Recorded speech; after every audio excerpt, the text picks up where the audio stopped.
Assalamualaikum warahmatullahi wabarakatuh. Alhamdulillah wassalatu wassalamu ala sayyidina Muhammad Rasulillah wa ala alihi wa sahbihi wa mawala wa la hawla wa la quwata illa billah amma ba'd. Yang saya hormati dan muliakan sahibul hajah, sahibul bait. Semoga sahibul hajah ini mendapatkan perlindungan, keberkahan, serta keluaskan rezeki oleh Allah Subhanahu wa Ta'ala.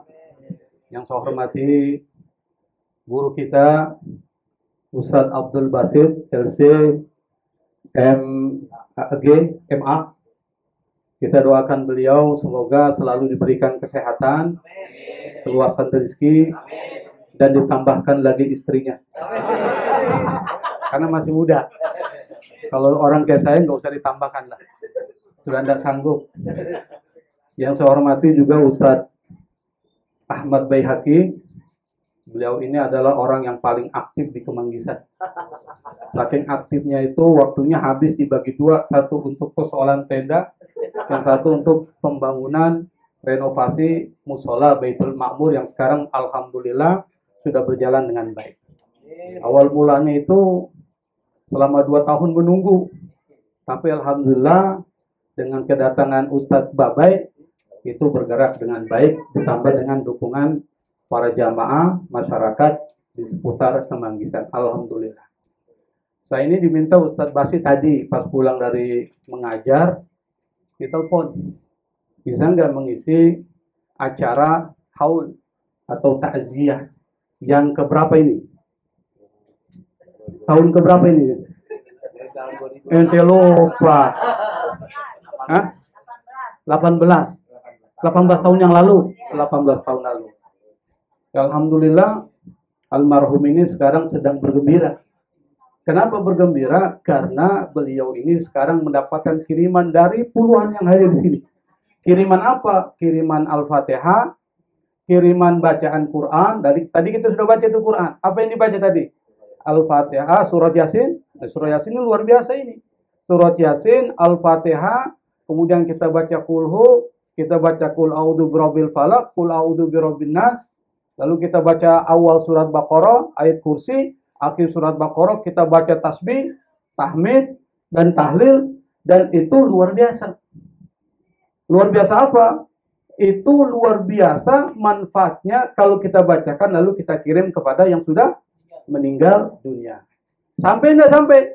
Kira-kira menurut Anda sampai enggak? Kok tahu sampai? Gimana caranya? Hah? Dia bisa balik lagi. Buktinya, kata Gus Dur, kalau kita kirim Fatihah kepada yang sudah meninggal, itu Fatihahnya nggak kembali lagi. Ke siapa? Ke kita yang baca. Kira-kira kalau kita baca Yasin tadi, dikirim kepada almarhum, kembali lagi nggak Yasinnya? Nggak. Berarti sampai. Itu kata Gus Dur. Kenapa? Karena Gus Dur itu menjawab pertanyaan orang yang ngeyel terkait dengan persoalan tahlilan yang sudah menjadi tradisi masyarakat kita. Ini kematian adalah sesuatu yang pasti. Tidak ada satupun yang lebih pasti daripada kematian. Siapapun yang hidup pasti akan mati. Bahkan orang-orang ateis yang anti agama, anti Tuhan, itu kalau ditanya, apakah Anda percaya adanya kematian? Jawabannya percaya. Tapi kalau ditanya, apakah Anda percaya dengan Tuhan? Mereka nggak percaya. Jadi kenapa? Yang lebih pasti menurut ateis, orang yang anti agama, anti Tuhan, adalah kematian. Jadi kematian ini adalah sesuatu yang diciptakan Allah dan dia pasti. Jadi kematian itu makhluk. Alladzi khalaqal mauta wal hayata. Allah menciptakan kematian dan kehidupan. Berarti kematian adalah satu makhluk yang diciptakan oleh Allah Subhanahu wa Ta'ala dan pasti akan menyentuh kepada kita-kita yang ada di sini. Bisa jadi di antara kita besok ada yang meninggal, kita nggak tahu. Atau besok hari kedua, hari ketiga, kita nggak pernah tahu. Dan kita nggak pernah tahu almarhum ini meninggal di kota suci Mekah. Kita nggak pernah tahu tuh. Wa ma tadri nafsum bi ayyi ardin tamut. Tidak ada satupun orang yang tahu di mana dia akan meninggal. Kira-kira ada yang nggak tahu kapan meninggal ini? Di mana akan meninggal? Nggak ada yang tahu. Itu semua adalah rahasia Allah Subhanahu wa Ta'ala. Yang pasti kematian adalah sesuatu yang pasti. Ini ada satu cerita ini, tapi ini cerita joke ini.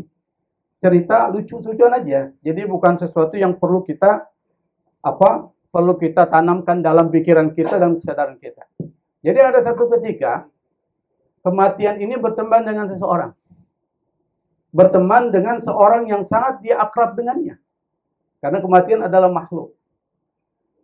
Satu ketika di dalam catatan kematian itu, karena bulan Sya'ban, pertengahan nisfu Sya'ban itu biasanya malaikat maut itu menyalin nama-nama yang akan meninggal itu.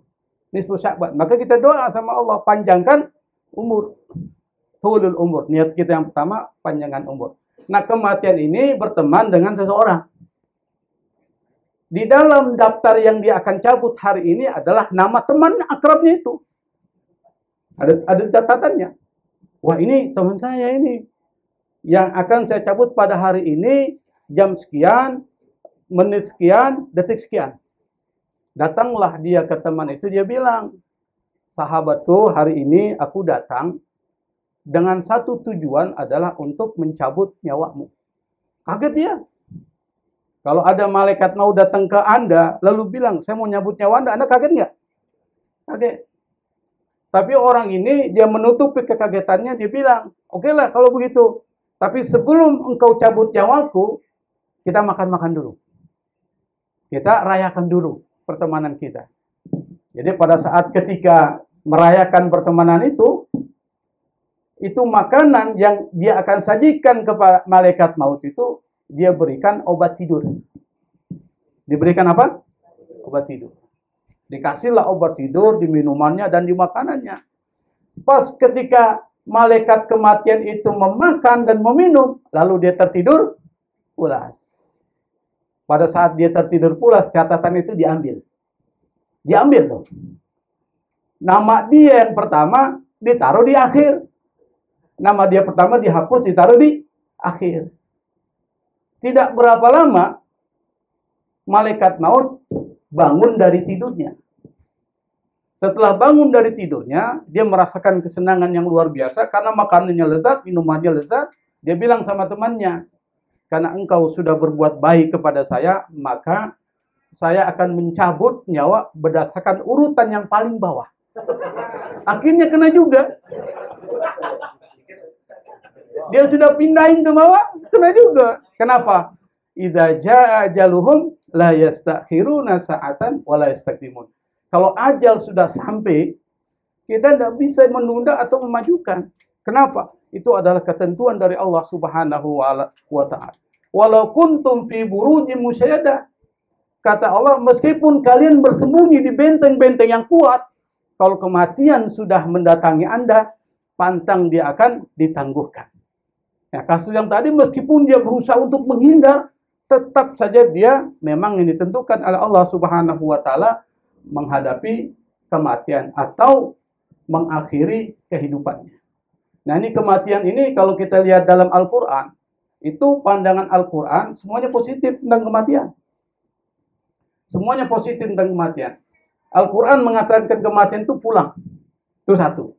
Makanya satu ayat di dalam Al-Quran itu ada kalimat inna lillahi wa inna ilaihi raji'un. Kami adalah milik Allah dan akan pulang kepada Allah. Jadi kematian itu pulang.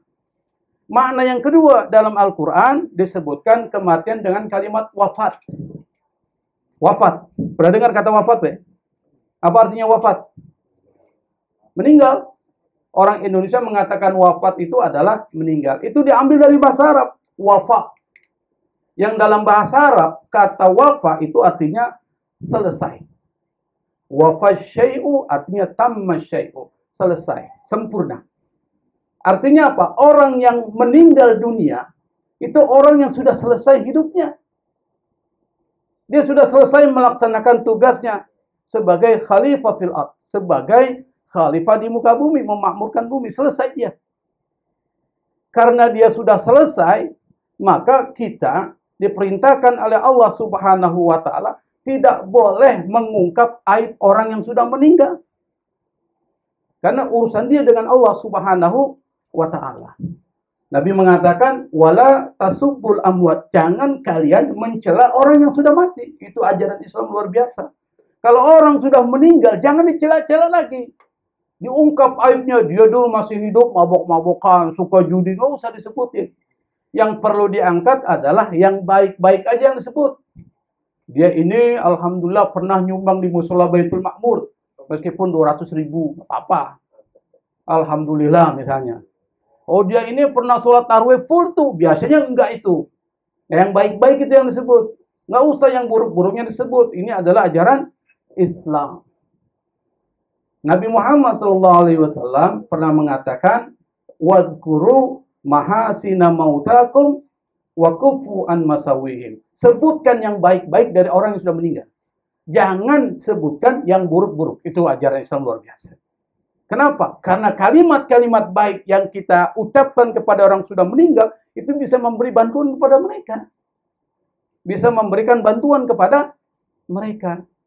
Jadi pernah satu ketika di dalam satu hadis diceritakan, jadi pada saat ketika Nabi dan para sahabat sedang berkumpul, itu marru bi janazatin. Mereka lewat dengan membawa satu jenazah. Wa asnau alaihi khairan. Lalu mereka kemudian, orang-orang yang kumpul ini, para sahabat, memuji-muji jenazah tersebut. Faqala Nabi sallallahu alaihi wasallam, Nabi kemudian berkata, wajibat. Wajib. Lalu kemudian datang jenazah yang lain. Para sahabat kemudian menceritakan keburukannya. Fa'asnau alaihi syarran. Faqala Nabi, wajibat. Dan orang itu wajib katanya. Nanti kita jelaskan apa itu maksud wajib. Umar bin Khattab radhiyallahu anhu lalu kemudian berkata, "Ya Rasul, kenapa engkau mengatakan wajib setiap ada jenazah yang lewat?" Apa kata Nabi? Mayat atau jenazah yang kalian puji kebaikan-kebaikannya, maka wajibat lahul jannah, maka dia wajib mendapatkan surga. Sementara mayat yang kau ceritakan keburukannya tadi, maka wajibat lahun nar. Dia wajib mendapatkan neraka. Antum syuhadaullahi fil ard. Kalian adalah para saksi Allah di muka bumi ini. Makanya kalau kita sholat jenazah itu, ini pernah sholat jenazah enggak? Sering ya? Itu biasanya kalau orang sholat jenazah, itu sebelum disolatkan apa yang dibilang? Kira-kira mayat ini termasuk orang baik atau tidak? Betul ya? Kita semuanya bilang khair. Baik-baik. Kenapa? Karena berdasarkan hadis Nabi tadi. Ceritakan yang baik. Ya meskipun mungkin adalah keburukannya, tapi nggak usah diceritakan. Ini ada satu cerita ini. Pernah dengar Abu Nawas ya? Abu Nawas. Pernah ketemu? Loh. Nah kalau ketemu enak tuh dengan Abu Nawas. Bercanda terus. Satu ketika Abu Nawas itu pernah diminta untuk menjadi imam sholat jenazah. Imam sholat jenazah. Jadilah dia imam. Di belakangnya itu para jamaah. Jamaah dibagi 4. Jadi salah satu yang diperintahkan oleh Rasulullah SAW, kalau kita sholat jenazah, itu dibuat 4 barisan. 4 barisan. Lebih dari 4, lebih bagus. Kalau seandainya ada 20 orang, itu jangan dibuat 2 barisan, bikin 4 barisan. Berarti 5 gitu. Jangan dikasih 1, 2 baris, jangan. 5, harus 4 barisan. Kenapa? Itu bisa memberikan syafaat. Bisa membantu orang yang sudah meninggal dunia. Nah ini Abu Nawas. Ketika dia jadi imam, dia lupa kalau itu sholat jenazah. Dia lupa. Lalu kemudian dia Allahu Akbar, baca Al-Fatihah. Setelah Allahu Akbar kedua, dia ruku. Lalu pada saat bangun dari ruku, langsung dia sujud. Selesai. Setelah selesai sholat, jamaah ini kan ngikut apa kata imam. Ju'ilal imam liyutamma bihi. Imam itu dijadikan untuk diikuti. Akhirnya setelah selesai jamaah bilang, Abu Nawas, sepanjang pengetahuan kami, yang namanya sholat jenazah itu nggak ada ruku dan sujud. Kenapa engkau ruku dan sujud? Ini Abu Nawas sudah tahu dia salah. Tapi dia pintar mencari alasan menutupi kesalahannya. Dia bilang ini jenazah. Yang sudah meninggal ini dosanya banyak banget. Makanya perlu ruku dan sujud. Padahal dia keliru. Dia anggap itu bukan sholat jenazah, dia lupa kalau itu ada jenazah di depan. Nah, itu Abu Nawas pintar. Selalu bisa menghindar dari masalah, itu Abu Nawas. Yang perlu kita contoh dari Abu Nawas adalah selalu menghindar dari masalah. Nah, itu yang pertama. Makna dari kata wafat itu artinya sempurna, selesai. Makna yang kedua adalah penyempurnaan. Tuh, kata wafat. Dalam ayat Al-Quran, kullu nafsin dha'iqatul maut wa innama tuwaffawna ujurakum yaumal qiyamah. Dalam surat Al-Imran itu disebutkan. Setiap yang berjiwa pasti akan merasakan kematian. Wa innama tuwaffawna. Nah, kata tuwaffawna itu dari kata wafa. Yang artinya penyempurnaan, disempurnakan. Dan kalian nanti akan disempurnakan pahala-pahala yang kalian lakukan di dunia, di akhirat akan disempurnakan oleh Allah Subhanahu wa Ta'ala. Maksudnya apa? Dibayar. Kalau Anda sholat, nanti akan dibayar oleh Allah Subhanahu wa Ta'ala di akhirat. Kalau Anda puasa bulan Ramadan full, Allah akan bayar. Itu namanya wa innama tuwaffawna ujurakum yaumal qiyamah. Maka kata yang kedua dari kata wafat adalah penyempurnaan. Kalau perbuatan yang Anda lakukan yang buruk-buruk, ya disempurnakan yang buruk-buruk. Kalau seandainya yang baik-baik kita lakukan, seperti hari ini, alhamdulillah, berapa jam kita sudah berada di sini, adalah investasi akhirat, ini nanti akan disempurnakan, akan dibayar oleh Allah Subhanahu wa Ta'ala. Bersyukur kita. Selama dari jam berapa tadi? Jam 8 sampai jam 9 lewat, kita sudah mengisi dengan kebaikan, dan ini akan disempurnakan oleh Allah Subhanahu wa Ta'ala, pembayarannya di akhirat. Maka supaya yang disempurnakan yang baik-baik, maka kita harus isi kehidupan kita dengan melakukan kebaikan. Misalnya apa? Perbanyak membaca Al-Quran. Perbanyak membaca Al-Quran. Tadi kita sudah baca Al-Quran.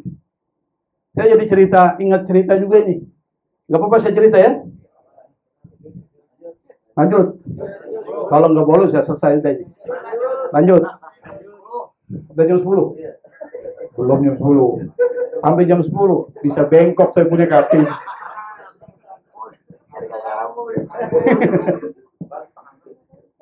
Nah, jadi pernah ini Ocet pernah dengar juga sih ceritanya. Jadi pernah ada 3 orang pemuda, ini 3 orang pemuda ini. Karena orang tuanya adalah orang tuanya yang cinta kepada Al-Quran, maka nama anaknya diberi dengan nama-nama surat dalam Al-Quran. Ada nama Asri, itu kan dari wal Asri. Ada namanya At-Tariq, Tariq. Ada nama Tariq kan? Itu diambil dari Was-Sama'i Wat-Tariq, dari surat At-Tariq. Ada namanya An-Nas, dari surat An-Nas. Ada namanya Al-Imran, dari surah Al-Imran. Jadi ada 3 pemuda. Yang satu namanya An-Nas, satu namanya Tariq, satu namanya Al-Imran. Dia suka kepada satu perempuan yang sama. Cantiknya luar biasa. Anaknya kiai. Bayangkan anak kiai. Cantik, pinter, soleha. Kira-kira ada yang nggak yang tidak mau? Pasti mau, berebutan. 3 orang ini berebutan nih.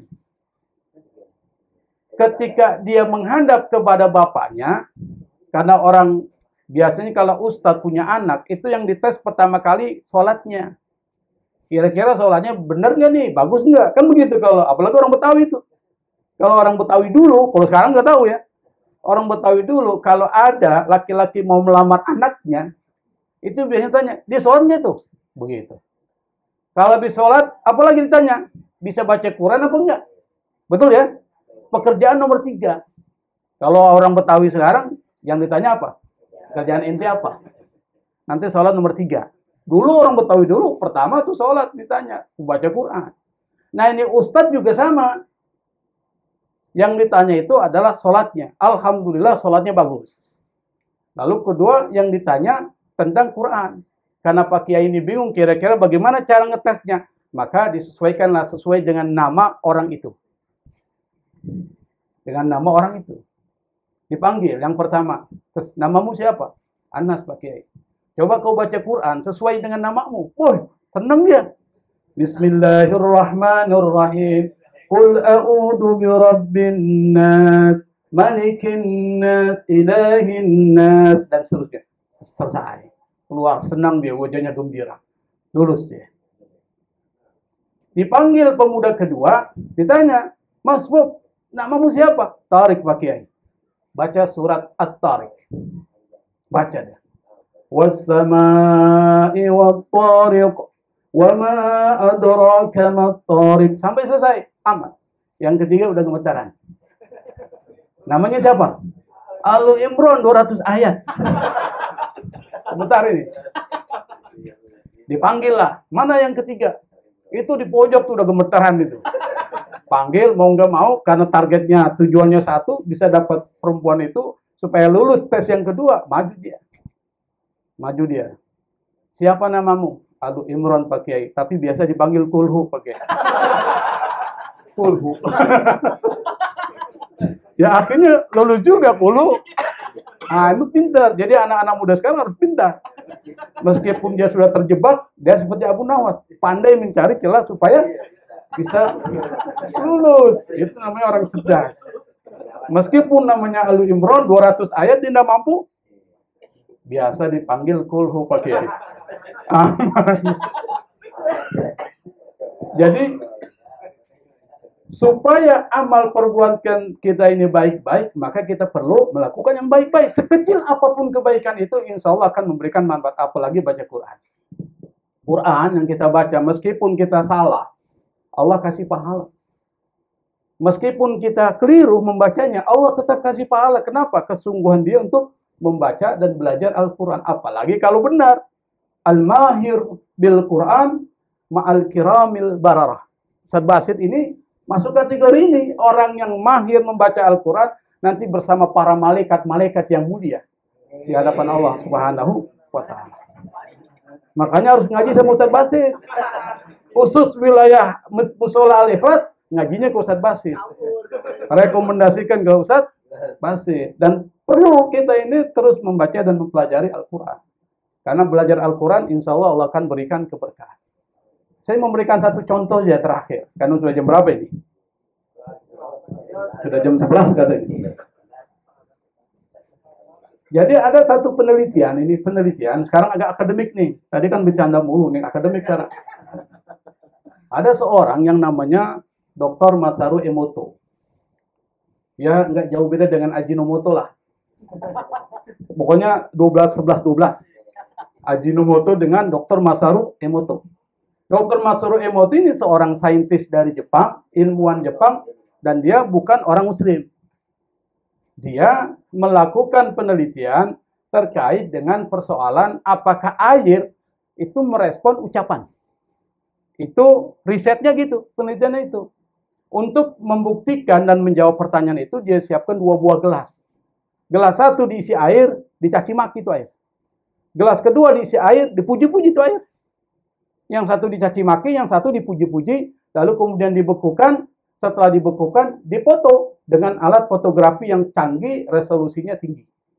Setelah dipoto, ada gambarnya. Ternyata gambarnya itu membuat Dr. Masaru Emoto kaget. Kenapa dia kaget? Ternyata air yang diucapkan kalimat-kalimat yang baik itu memperlihatkan gambar yang sangat indah. Indah sekali. Dan air yang diucapkan kalimat-kalimat yang kotor, itu gambarnya berantakan. Dan itu ada fotonya. Dan penelitian itu dibukukan dalam satu buku namanya The Power of Water. The True Power of Water. Kekuatan sejati dari air. Dan itu sudah diterjemahkan ke dalam bahasa Indonesia. Jadi air merespon ucapan kita.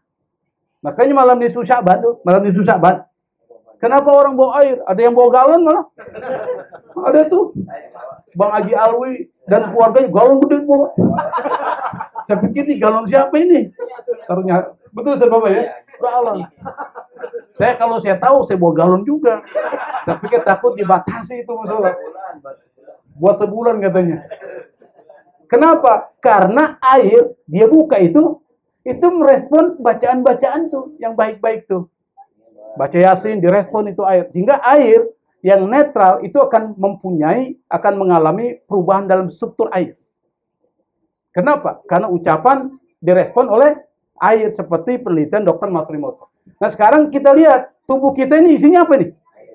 Kalau kita tusuk dengan jarum yang keluar darah itu 85% lebih tubuh kita isinya adalah darah.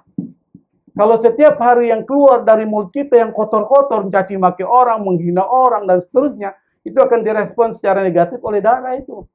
Sehingga orang yang ucapannya selalu kotor, suka caci maki orang, hidupnya bermasalah. Gelisah. Kenapa? Karena darahnya merespon negatif. Kalau darahnya merespon secara negatif, maka tekanannya naik turun tuh. Kalau orang darahnya naik turun, rentan kena penyakit. Betul ya?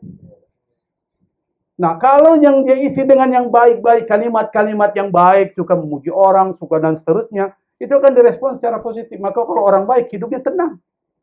Di jalan kemana-mana, nggak pernah hirau, nggak pernah gelisah. Kenapa? Dia nggak curiga sama orang, nggak seuzon sama orang, nggak hasad sama orang. Karena baik dia. Maka dia jadi sehat. Nah, kira-kira ada nggak kalimat yang lebih baik dari Al-Quran?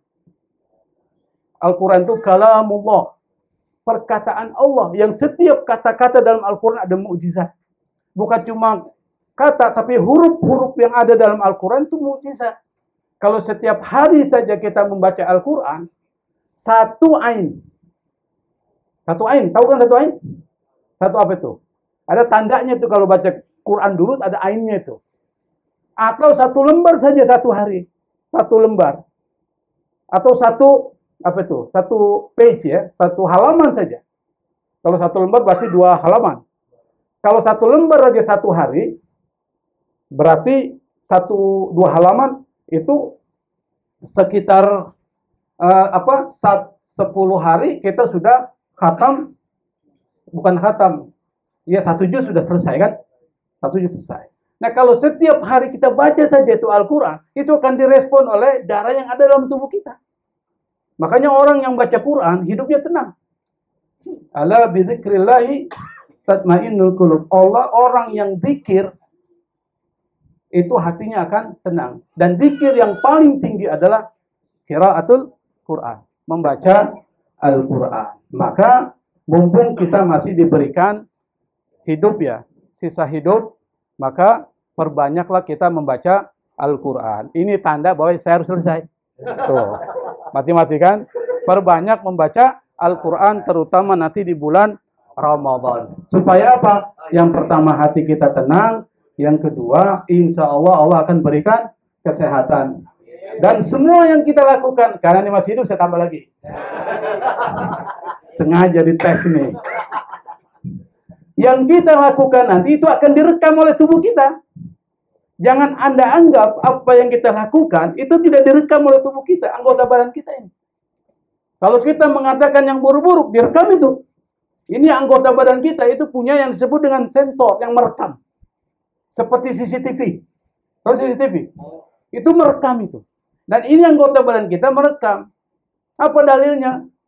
Al-yawma nakhtimu ala afwahihim wa tukallimuna aydihim wa tashhadu arjuluhum bima kanu yaksibun. Nanti di akhirat kata Allah, kami akan tutup mulut-mulutnya. Kenapa? Karena kalau mulut bersaksi pasti bohong. Banyak bohongnya orang. Maka ditutup mulut. Yang bicara apa? Tangan dan kaki. Dia akan bicara. Loh kok bisa tangan dan kaki? Karena tangan dan kaki itu merekam apa yang kita lakukan di dunia. Jadi merekam. Oleh karena itu supaya yang direkam oleh tangan dan kaki yang baik-baik, maka kita harus banyak melakukan yang baik-baik. Mengucapkan yang baik-baik supaya nanti rekaman itu di hadapan Allah diputar. Ternyata si Ahmad Baihaqi banyak catatan kebaikannya. Ustadz Abdul Basit baca Quran terus terekam itu. Sehingga itu nanti akan memberikan penolongan kepada orang yang bersangkutan. Dan alhamdulillah sekarang rekaman kita selama 1 jam lebih adalah rekaman kebaikan. Dan ini nanti direkam oleh tangan kita dan direkam oleh kaki kita. Dan mereka ini akan bersaksi di hadapan Allah Subhanahu wa ta'ala. Jam sekian, malam sekian, saya telah melakukan kebaikan. Yang ngomong apa? Bukan mulut, tangan dan kaki. Dan Allah percaya dengan persaksian tersebut. Oleh karena itu, Mari kita isi hari-hari kita, sekecil apapun kebaikan itu kita isi dengan kebaikan. Wallahul musta'an. Wassalamualaikum warahmatullahi wabarakatuh.